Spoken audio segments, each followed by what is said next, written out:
بسم اللہ الرحمن الرحیم۔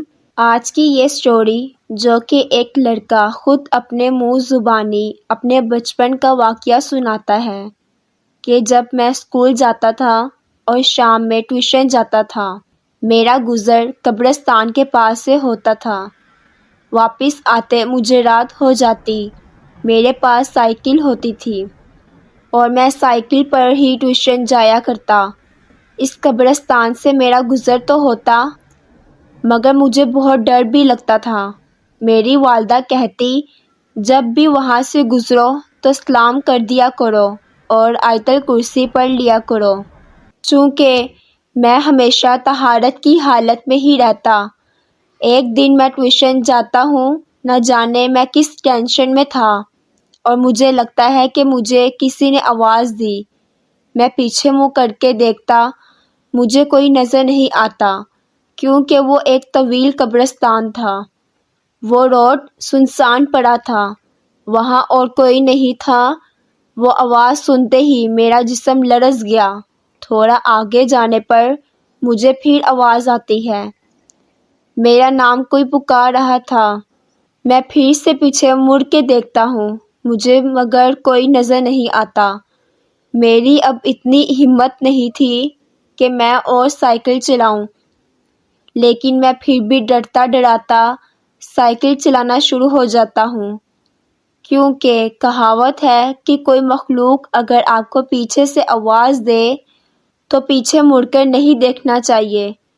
میں 2 سے 3 بار دیکھ چکا تھا۔ میں اپنے ڈر پہ کنٹرول کرنے کی کوشش کر رہا تھا کہ اب مجھے پیچھے سے آواز آئی تو میں پیچھے مڑ کے نہیں دیکھوں گا۔ اچانک مجھے پھر سے آواز آتی ہے اور میں پیچھے مڑ کے نہیں دیکھتا۔ میں سائیکل کو اور تیز چلانا شروع کر دیتا ہوں کہ مجھے ایسا محسوس ہوتا ہے کہ میرے پیچھے کوئی بھاگ رہا ہو۔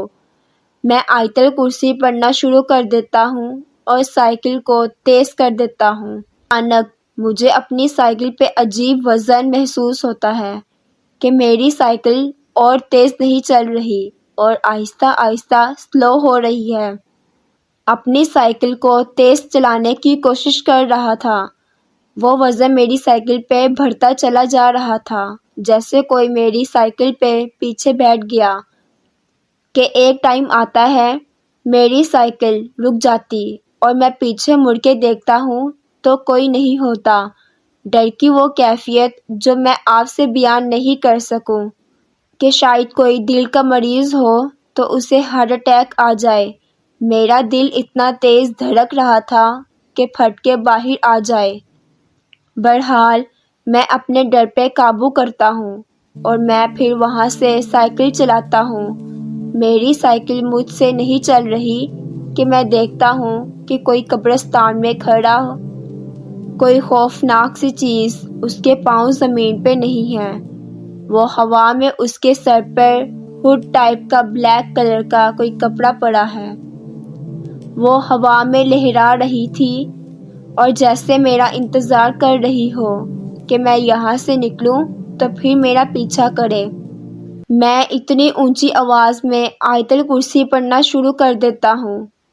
میں دیکھتا ہوں وہ پرچھائی، وہ شیڈو، وہ جو بھی مخلوق تھی وہ پیچھے ہٹنا شروع ہو جاتی ہے۔ میں اپنی سائیکل وہاں سے روانہ کرتا ہوں اور آیت الکرسی اسی طرح بآواز بلند پڑھ رہا تھا۔ جیسے ہی میں وہ قبرستان کراس کرتا ہوں، مجھے پیچھے سے کہکوں کی آواز آتی ہے، چیخوں کی آوازیں آتی ہیں، جیسے کوئی کرا رہا ہو، درد سے اور چیخ رہا ہو۔ کبھی ایک دم سے کہکا مارنے کی آواز آتی ہے۔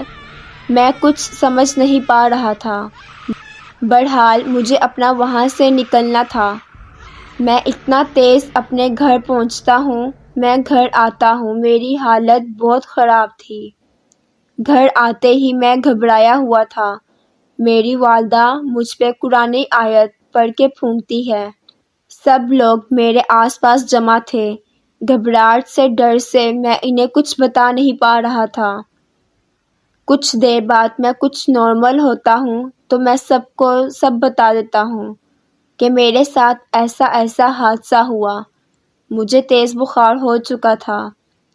آدھی رات کو جب سب سو جاتے ہیں، مجھے ایسا محسوس ہوتا ہے کہ باہر وہی بلیک شیڈو موجود ہے، کیونکہ مجھے اپنے گھر کے باہر سے اس کی آہٹ سنائی دے رہی تھی، اور اتنے میں آواز آتی ہے، علی۔ مجھے گھر کے باہر وہی آواز رات میں سنائی دیتی ہے۔ میں ڈر سے اٹھتا ہوں اور میں ڈر سے چیخیں مارنا شروع ہو جاتا ہوں۔ میرے گھر والے میرے کمرے میں آ جاتے ہیں۔ میں انہیں بتاتا ہوں کہ وہ آواز مجھے پھر سنائی دے رہی ہے۔ وہ میرے گھر کے آس پاس آ چکا ہے۔ بہرحال وہ رات کیسے تیسے گزری۔ صبح میرے والد مجھے ایک مولانا صاحب کے پاس لے جاتے ہیں جو مجھ پہ دم کرتے ہیں، مجھے تعویذ بنا کے دیتے ہیں اور مجھے بتاتے ہیں کہ تم اس قبرستان کے پاس گزرے، وہاں کوئی شیطانی طاقت تمہارے پیچھے لگ چکی ہے۔ یہ تعویذ پہن کے رکھنا، اس کا اثر تم پہ نہیں ہوگا۔ وہ تعویذ میں نے گلے میں ڈالا۔ اس کے بعد اس پرچھائی جیسی مخلوق نے میرا پیچھا چھوڑا۔ پھر گھر والوں نے ٹیوشن کی جگہ چینج کروا دی تاکہ مجھے اب وہاں سے گزر کے نہ جانا پڑے۔ اس کے بعد میرے ساتھ زندگی میں کوئی حادثہ نہیں ہوا، لیکن یہ واقعہ ایسا ہے جو آج بھی میں یاد کرتا ہوں تو میرے رونگٹے کھڑے ہو جاتے ہیں۔ میں کئی دن بیمار پڑا رہا اس مخلوق کے خوف سے۔ تو یہ میرا ایک واقعہ تھا۔ اگر آپ کو سٹوری اچھی لگی ہو تو ویڈیو